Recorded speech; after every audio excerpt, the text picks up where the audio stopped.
मध्य प्रदेश की सियासत हर समय गर्म रहती है। कमलनाथ सरकार के तख्ता पलट के बाद रीवा में आज कांग्रेस जिला शहर अध्यक्ष गुरमीत सिंह मंगू के द्वारा रीवा कलेक्टर को ज्ञापन सौंपा गया और मुख्यमंत्री शिवराज सिंह चौहान की सरकार को बर्खास्त करने की मांग की गई। रीवा शहर के कांग्रेस जिला अध्यक्ष गुरमीत सिंह मंगू ने आक्रोश व्यक्त करते हुए कहा कि चुनी हुई जनता की सरकार को षड्यंत्र पूर्वक प्रधानमंत्री नरेंद्र मोदी, गृह मंत्री अमित शाह के इशारे पर शिवराज सिंह का अली बाबा 40 चोर का कुनबा जनता के द्वारा चुनी गई सरकार को गिराने में कामयाब रहा। इस बात को भारतीय जनता पार्टी के नेताओं ने स्वीकार भी किया है।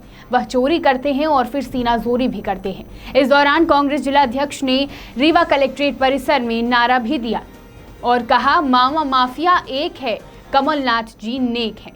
और कमलनाथ जी जैसे नेक इंसान जो गरीबों के हितैषी थे और उनके हित में कई योजना चला रहे थे, लेकिन बीजेपी की सरकार कोरोना में भी भ्रष्टाचार कर रही है।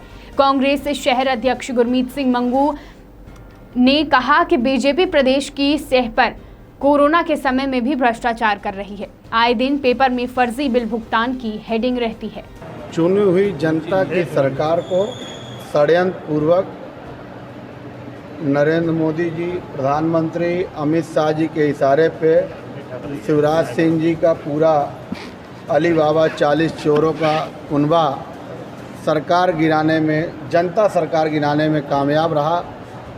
चोरी और फिर ताल ठोक के सीना जोरी, अगर ये देखना है तो भारतीय जनता पार्टी के नेताओं से आप लोकतंत्र के सारे तीसरी चौथी आंख के रूप में जाने जाते हैं। देख रहे हैं कि उन्होंने सहज स्वीकार किया है ताली ठोक के कि हमने चोरी भी की और सीना जोरी भी की और सरकार हमने गिराई है, और मोदी और अमित शाह जी के कहने पे।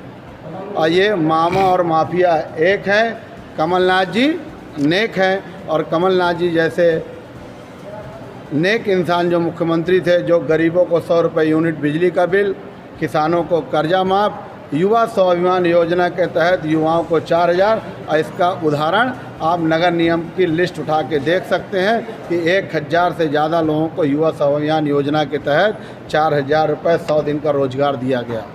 अब ये सरकार आई है, रोज़ अखबारों की सुर्खियां हैं कि कोरोना में भ्रष्टाचार, कोरोना में होटल के फर्जी बिल बन गए, कोरोना में गाड़ियों के बिल बन गए। और एक प्रेस के अखबार के बड़े अखबार में लिखा था कि राजस्थान में 3220 रुपये का खर्चा है कोरोना मरीज में, और मध्य प्रदेश की सरकार में 5210 रुपये का खर्चा है। अब जो सरकार भ्रष्ट तरीके से आई हो, षड्यंत्र पूर्वक आई हो, तो उसका एक काम है, लूटो, खाओ, कमाओ और विधायकों को खरीदो।